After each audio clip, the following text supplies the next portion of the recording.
Today in the Daily Dose, Selma's Bloody Sunday.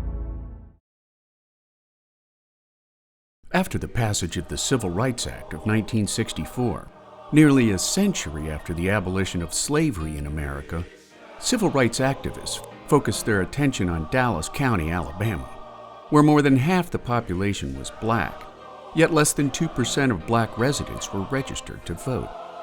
On Sunday, March 7th, activist John Lewis of the Student Nonviolent Coordinating Committee and Hosea Williams of the Southern Christian Leadership Council led some 600 protesters from the Brown Chapel AME Church in Selma on a planned 54-mile march to Alabama's capital city of Montgomery in an attempt to meet directly with Alabama Governor George Wallace in a high-profile appeal for African American voting rights.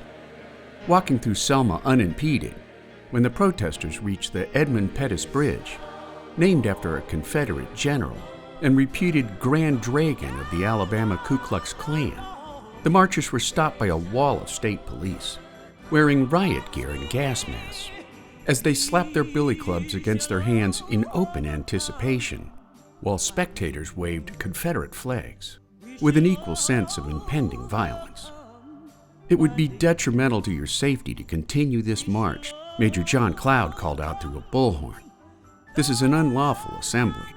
You have to disperse. You are ordered to disperse. Go home or go to your church.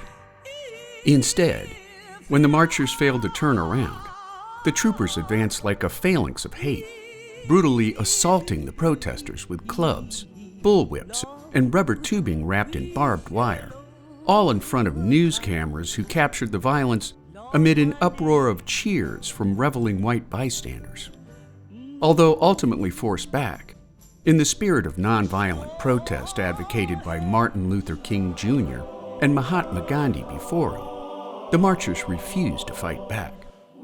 Hours later, when ABC News anchor Frank Reynolds interrupted the network's star-studded premiere of the movie Judgment at Nuremberg, nearly 50 million Americans witnessed the brutal savagery of what would become known as Bloody Sunday.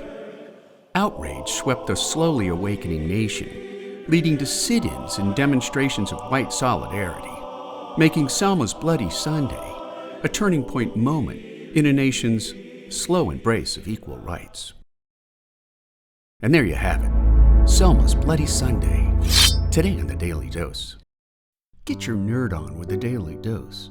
And if you enjoyed today's episode, share the link with a friend or colleague so that they too can learn something new every day.